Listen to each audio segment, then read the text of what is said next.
kinapon nyo kaagad kami. From the very start, kinapon na ninyo kami.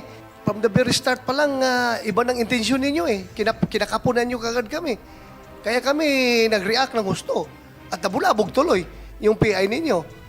Kaya nga, kung kayo ang nasa likuran nito, prangkahin ko lang kayo, wrong move lang kayo dito sa ginawa ninyong quiz, itong ginawa ninyong voting. Kinapon nyo kaagad kami.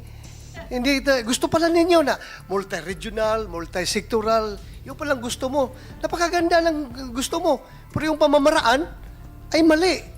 Isipin mo na humampas kaagad kayo sa isang malaking roadblock ang Senado dahil from the very start, kinapunan ninyo kami. Tinanggalan nyo kami ng boses.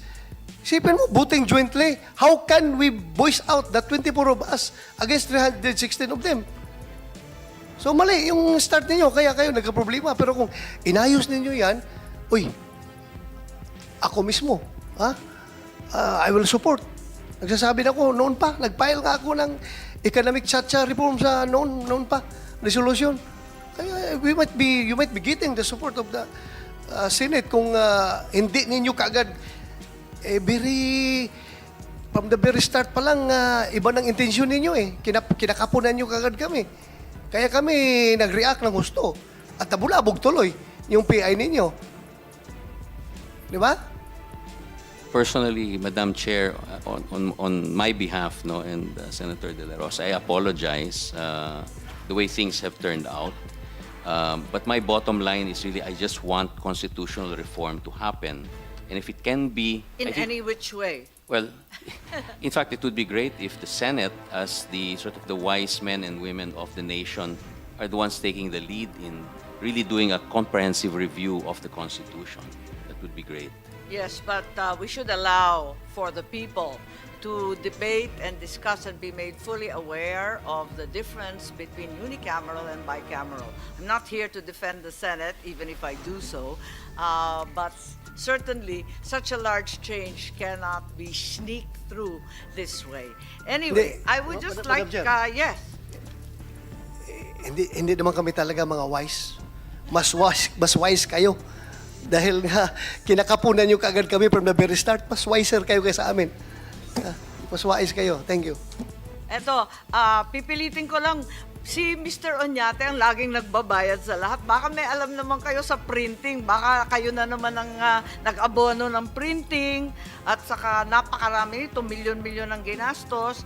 Massive resources were required, 1,500 to 4,000 for the collectors of the signatures. May alam po ba kayo sa printing? Or saan nanggaling yung mga form na sangkatutak? I had no hand in the printing of the signature forms, Madam Chair. I see. Okay, so we will have to await with bated breath Attorney Red Tuason in that case. Attorney Abad, to go back to you, were you at least aware that the signature sheets with your name and only your name were printed and distributed nationwide? Yes, I was aware, Madam Chair. So that, in fact, seeing how divisive and problematic this PI has become, do you withdraw your name from the form, or would you like to, if given the opportunity at this juncture? No, Madam Chair. I will stick with this. I will stick with the petition. However, I will... And you uphold, you still are determined to defend its legality and constitutionality? Well, as far as it can go. But like I said, if the Senate, the House, and the people, different organizations can come together on a consultative basis to review the Constitution, I'll be happy to shift and to work in that capacity. Certainly, Madam you know Chair? it's called the People's Initiative. It really shouldn't be coming from the House or the Senate, for that matter. Sorry. Yes, Senator Ronald Bato. Thank you, Madam Chair. So, you are going to withdraw your name despite the fact na posibleng mangyari na yung mga tao na binigyan ng card na magkiklaim ng 3,000, sabihin ng mga nag-recruit sa kanila, nagpapirma na wala na kami dyan. Punta na lang kayo kay Atty. Abad kasi siya man nandiyan pangalan, no? doon mo singilin kay Atty. Abad yung 3,000 na pinapromise namin na yung card ninyo. Hanapin nyo si Atty. Abad. So you're willing to face those people?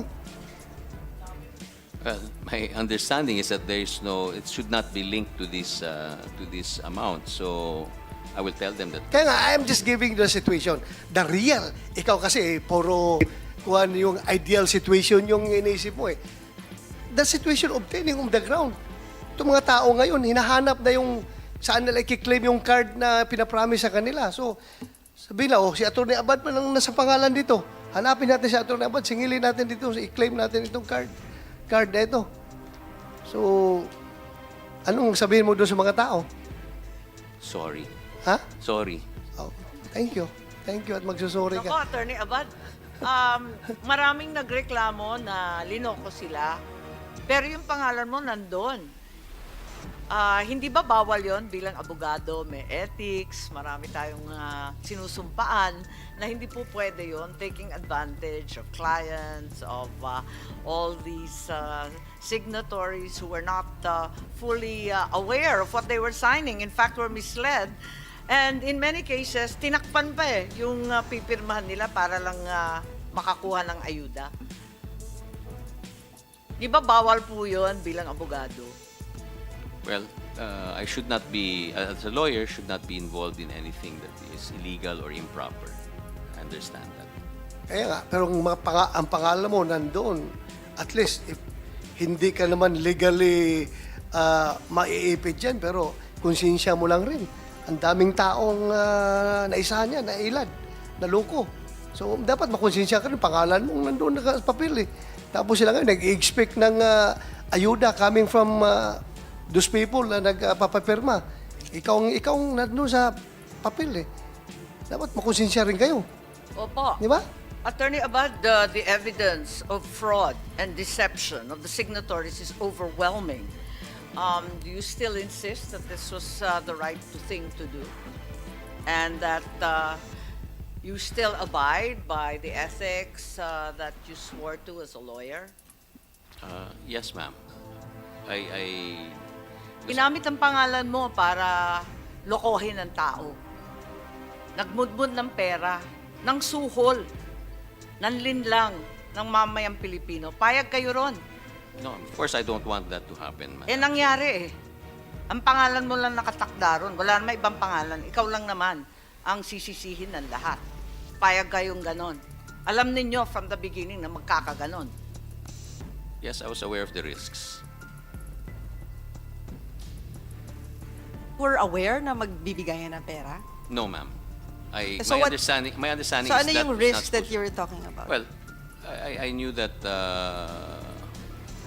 well, with my name there, and well, it should have been the names of all the petitioners that I had to stand by. And well, if there's some problems that come up because of it, I will address that.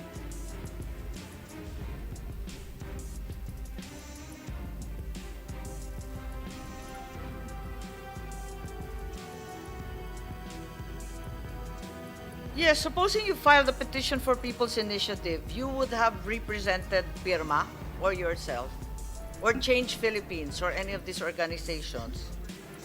I would Is be it there. your personal capacity? Kasi yung pangalan mo lang naman doon, wala namang pirma. Yung petition will be representing yourself personally? Ganun ba yun? I will be there in my personal capacity as and as well as the other petitioners. So, hindi na yung pirma. No, I'm not there as their counsel. I'm there to assist them. Okay, paano yung mga tao na linoko at gusto ngayon i-withdraw yung kanilang mga signature, hindi naman na pumapayag yung COMELEC at wala namang patakaran, these are the people that you will file a petition for as well? You will be their lawyer, correct? If they...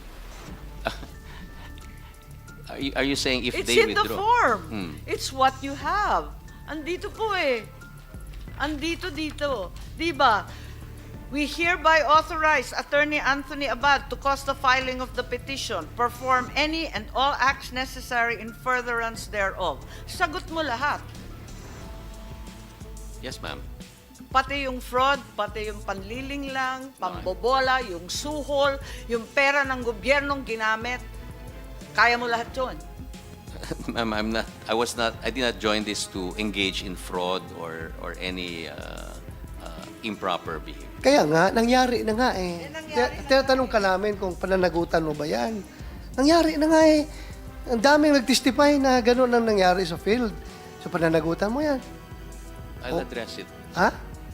You will face them. Mm. Ha? Yes. And just say sorry to them.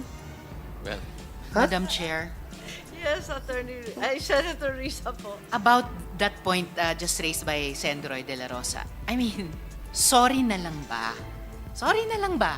Ang dami-dami na po. Just this manifestation, Madam Chair, before I move to another hearing. But after 3 hearings of our committee, na napakalabo nung isang tanong, bakit?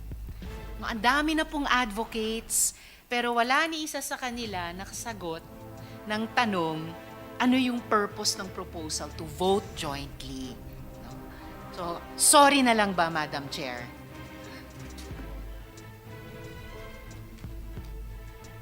Yes, I'd like to recognize Senator Bongo who's been very patiently. If I may lang po, Attorney Abad, saan pwedeng i-claim nung mga may mga stub na ayuda? Kasi dun sa Mindanao, tinakpan daw nito, tapos may kapalit na coupon, may kapalit na ayuda. Saan mo ba pwedeng i-claim nila? Pwede bang i-claim sa inyo po? Kasi pangalan mo nakalagay dito, Attorney Abad. yes, I understand, Senator. Yung sinasabing ayuda o pera kapalit sa pirma na tinakpan, may coupon. Ang problema, hindi nila alam kung saan nila i-claim to. Pwede mo bang sagutin yung taong bayan kung pwede nilang i-claim sa inyo? I'm not in a position to address those Hindi, ang issues. pangalan kasi, pangalan mo Attorney Anthony A. Abad. So, yung ibang tao, yung mga kababayan nating mahirap, pinagsasamantalahan po. Ang tanong dyan, saan nga nila kukunin? Kung nag-expect sila ng kapalit, pwede ba nilang i-claim sa'yo? Kasi pangalan mo nga nandito.